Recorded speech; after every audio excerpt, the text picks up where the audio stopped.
Hi friends, welcome to Saran Mega's Kitchen.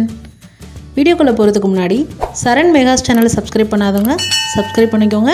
மறக்காம அந்த bell பட்டனை பிரஸ் பண்ணிக்கோங்க. ஹாய் வியூவர்ஸ், இன்னைக்கு நம்ம பட்டாணி பருப்புல எப்படி மசால் வடை செய்யலாம்னு பார்க்கலாம். அது மட்டும் இல்லங்க, பக்கோடா எப்படி செய்யலாம்னு பார்க்கலாம். முழு வீடியோவை ஸ்கிப் பண்ணாம பாருங்க, அப்பதான் உங்களுக்கு எல்லாமே புரியும். ஃபர்ஸ்ட் நம்ம 1 கிலோ பட்டாணி பருப்பு எடுத்து வாஷ் பண்ணிட்டு ஊற வச்சுக்கிறோங்க. பட்டாணி பருப்புக்கும் கடலைப்பருப்புக்கும் வித்தியாசம் இருக்குங்க. கடலைப்பருப்பு வந்து மேலே பார்த்தீங்கன்னா தோல் சுருங்கி இருக்கும். பட்டாணி பருப்பு நல்லா மொழுன்னு பட்டையாக இருக்கும். அதை விட உங்களுக்கு மசால் வடை இதில் செஞ்சீங்க அப்படின்னா உங்களுக்கு நிறைய வடை கிடைக்கும், கிறிஸ்பியாக கிடைக்கும், உங்களுக்கு டேஸ்ட்டும் நல்லா இருக்குங்க. இந்த மாதிரி ஒரு அகலமான பாத்திரத்தில் போட்டு தண்ணி ஊற்றிட்டு ஃபஸ்ட்டு வாஷ் பண்ணிவிடுங்க. ஒரு 2-3 டைம் வாஷ் பண்ணிவிட்டு அதுக்கப்புறமா ஊற வச்சிடணுங்க. ஊற வைக்கிற டைமிங்ஸ் பார்த்தீங்கன்னா கடலைப்பருப்பாக இருந்தால் கொஞ்ச நேரம் ஊறினா உங்களுக்கு போதும். பட்டாணி பருப்பு பொறுத்த வரைக்கும் ஒரு 2 மணி நேரம், ஒரு 2.5 மணி நேரம் ஊற வைக்கணுங்க. அப்போ தான் உங்களுக்கு நல்லாயிருக்கும் வடை. பாருங்கள், நல்லா கை வச்சு இந்த மாதிரி வாஷ் பண்ணி விட்ருங்க.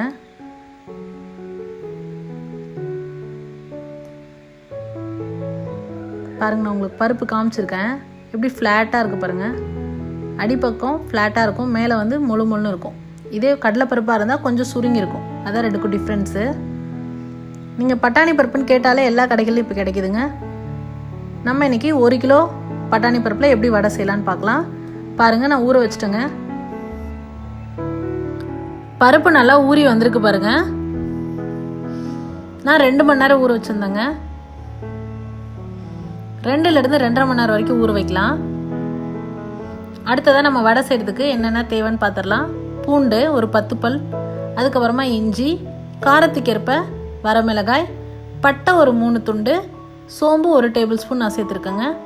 பூண்டு வந்து நீங்கள் 10 பல்லுக்கு ஜாஸ்தியாகவும் நீங்கள் வேணும்னா போட்டுக்கலாம், ஆனால் ரொம்ப ஜாஸ்தியாக வேண்டாம். இஞ்சி பூண்டு வந்து ஜஸ்ட் ஃப்ளேவருக்காக மட்டும் சேர்த்தா போதுங்க. அடுத்ததாக பாருங்கள், நம்ம ஊற வச்சுருக்கோம் இல்லைங்களா, ஊறி வந்திருக்க பருப்பை சுத்தமாக தண்ணி இல்லாமல் வடிகட்டி எடுத்துக்கணுங்க. தண்ணியோடு நீங்கள் வந்து கொஞ்சம் தண்ணி இருந்தாலும் உங்களுக்கு வடைக்கு பருப்பு ஆட்டும் போது தண்ணி விடாமல் தான் நீங்கள் அரைச்சி எடுக்கணும். தண்ணி விட்டீங்க அப்படின்னா உங்களுக்கு எண்ணெய் நிறையா உறிஞ்சிக்கோங்க வடை செய்யும் போது. அதனால் இந்த மாதிரி தண்ணி ஒரு வடிகட்டுற பாத்திரத்தில் போட்டுட்டு நல்லா சுத்தமாக தண்ணியை வடிகட்டிடணுங்க. அடுத்ததாக எப்படி மாவு அரைக்கலாம் நம்ம பார்த்துடலாம்.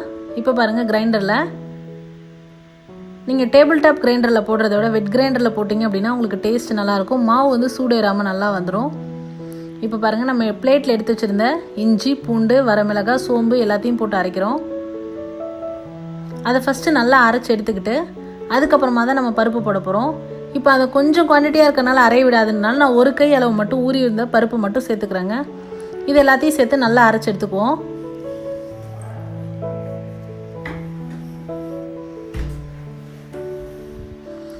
பாருங்கள், இந்த அளவுக்கு வந்ததுக்கப்புறமா நம்ம பருப்பு சேர்த்துக்குவோம்.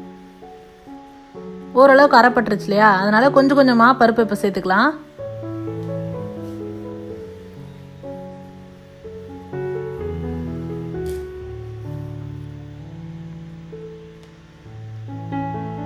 முக்கியமான விஷயங்க, தண்ணி விடாமல் அரைக்கணும். அப்போ தான் உங்களுக்கு வந்து வடை வந்து பர்ஃபெக்டாக வரும். அதனால தான் நம்ம தண்ணி ஃபுல்லாக எல்லாமே சுத்தமாக வடிகட்டிடுறோம். லாஸ்ட்டாக கொஞ்சமாக ஒரு 2 டேபிள் ஸ்பூன் அளவுக்கு பருப்பு வந்து ஊற வச்சுருந்தோம் இல்லைங்களா, அதுலேருந்து 2 டேபிள் ஸ்பூன் அளவு பருப்பு எடுத்து வச்சுக்கோங்க. அது நம்ம வெங்காயம், கொத்தமல்லி கீரை, கருவேப்பிலாம் சேர்க்கும் போது அந்த பருப்பையும் வடை மாவு கூட சேர்த்து நம்ம வடை செய்வோங்க. அதுக்காக எடுத்து வச்சுக்க சொல்கிறேன். இப்போ பாருங்கள், அரைச்சிட்ருக்கு பருப்பு. நான் அரைக்க ஒரு ஸ்டேஜாக உங்களுக்கு காமிச்சிருக்கேன். அதில் ஒரு ஹாஃப் அரைப்பட்டிருக்கும். இப்போ வந்து ஓரளவுக்கு எல்லாமே அரைப்பட்டுச்சு பாருங்கள். முக்கியமான விஷயம் பார்த்திங்கன்னா, ரொம்ப நைஸாகவும் அரைக்கக்கூடாதுங்க.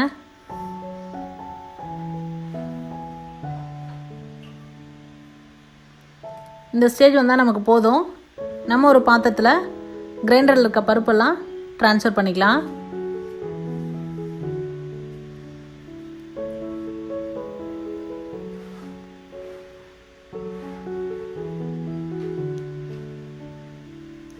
அடுத்ததாக வடைக்கு என்னென்ன சேர்க்கலான்னு பார்த்துடலாம். வெங்காயம் 2 பெரிய சைஸ் வெங்காயம் நான் கட் பண்ணி எடுத்துருக்கேங்க. கொத்தமல்லி கீரை, கருவேப்பிலை பொடியாக நறுக்கி வச்சுருக்கேன். அடுத்ததாக நம்ம ஊற வச்ச பருப்புலேருந்து 2 டேபிள் ஸ்பூன் எடுத்து இல்லைங்களா, அதை சேர்த்துருக்கேன். எல்லாமே பருப்பாக இல்லாமல் இந்த மாதிரி, அதாவது பருப்பாக அரைச்ச பருப்பாக இல்லாமல் இந்த மாதிரி முழு பருப்பு அங்கங்கே இருந்தது அப்படின்னா உங்களுக்கு வடை நல்லாயிருக்கும். அதுக்காக தான். இது ஆப்ஷனல் தான், விருப்பப்படுறவங்க சேர்த்துக்கோங்க. இல்லை அப்படின்னா எல்லாத்தையும் போட்டு அரைச்சிக்கோங்க. இப்போ இது எல்லாத்தையும் சேர்த்து நம்ம அரைச்சி வச்சுருக்க மாவு கூட சேர்த்து பிசைய போகிறோங்க. இது எல்லாம் பிசைஞ்சு எடுக்கும் போதே நீங்கள் என்ன பண்ணுறீங்கன்னா, மாவில் வந்து உப்பு சரி பார்த்துக்கோங்க. நம்ம அரைக்கும் போதே உப்பு போட்டுக்கணுங்க. பருப்பு அரைக்கும் போதே நம்ம உப்பு சேர்த்து அரைச்சிக்கணும். இப்போ உப்பு பத்தலை அப்படின்னா கொஞ்சமாக போட்டு இப்போவே பிசைஞ்சு எடுத்துக்கோங்க.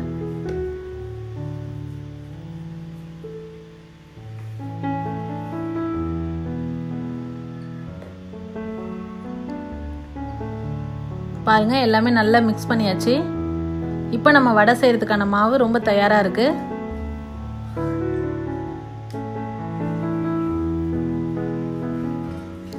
அடுத்ததான் நம்ம என்ன பண்ணோம் அப்படின்னா, வடை செய்ய ஆரம்பிச்சிடலாங்க.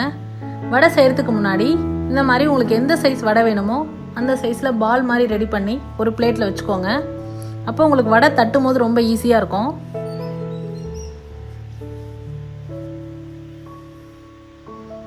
இது கரெக்ட் சைஸ் வருங்க உங்களுக்கு. இதுக்கு மேலே பெருசாக பிடிச்சிங்க அப்படின்னா உருண்டை வந்து வடை வந்து பெருசாக வந்துடும் உங்களுக்கு.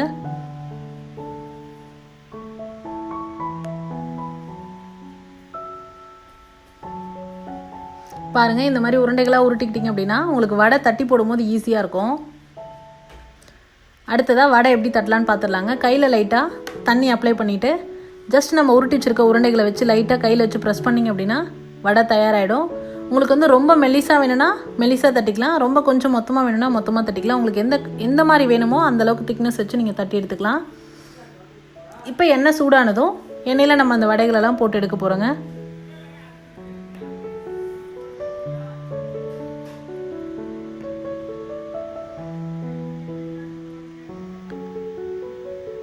இப்போ இந்த மாதிரி கிச்சனுக்கு யூஸ் பண்ணக்கூடிய அந்த பணியாரம் திருப்புற கம்பி இருக்கும் இல்லையா, அந்த கம்பி வச்சுட்டு நான் வடையெல்லாம் திருப்பி விடுறேங்க. நீங்கள் கரண்டி போட வேண்டாம், இந்த மாதிரி கம்பி வச்சுட்டு திருப்பி விட்டுக்கோங்க. இல்லை வடை கம்பி இருக்கும் எல்லா வீட்லேயும், அதை யூஸ் பண்ணிக்கோங்க.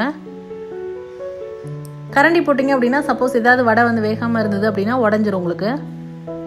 இப்போ பாருங்கள், வடையோட கலர் நல்லா ஆரஞ்சு கலரில் வந்திருக்கு. ஆரஞ்சு வித் ரெட் ஷேடில் வந்திருக்கு பாருங்கள். அவ்வளோதாங்க, மசால் வடை ரொம்ப பர்ஃபெக்டாக ரெடி ஆகிடுச்சு. ரொம்ப கிறிஸ்பியாகவும் ரெடி ஆகிடுச்சு.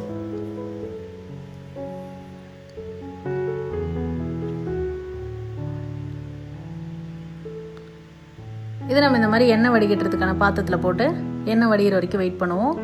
அடுத்ததாக பக்கோடா எப்படி செய்யலான்னு பார்த்துடலாம் வாங்க. அதே மாவு தாங்க, நீங்கள் உருண்டைக்கெலாம் உருட்டி அதை வடை மாதிரி தட்டி போட்டிங்கன்னா வடை, கிள்ளி போட்டிங்க அப்படின்னா பக்கோடா.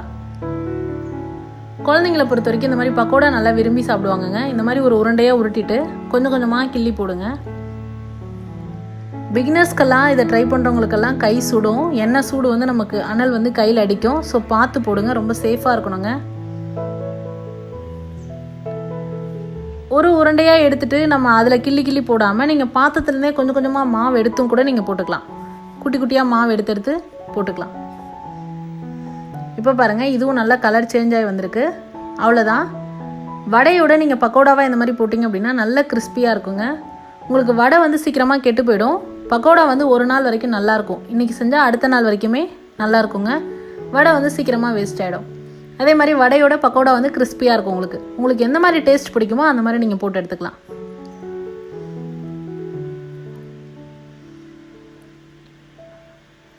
அவ்வளோதான் ஃப்ரெண்ட்ஸ், கிறிஸ்பியாக எப்படி பக்கோடா செய்யலாம், கிறிஸ்பியாக எப்படி வடை செய்யலாம், பட்டாணி பருப்பை யூஸ் பண்ணி மசால் வடை எப்படி செய்யலாம் நம்ம இந்த வீடியோவில் இன்றைக்கி பார்த்தோம்.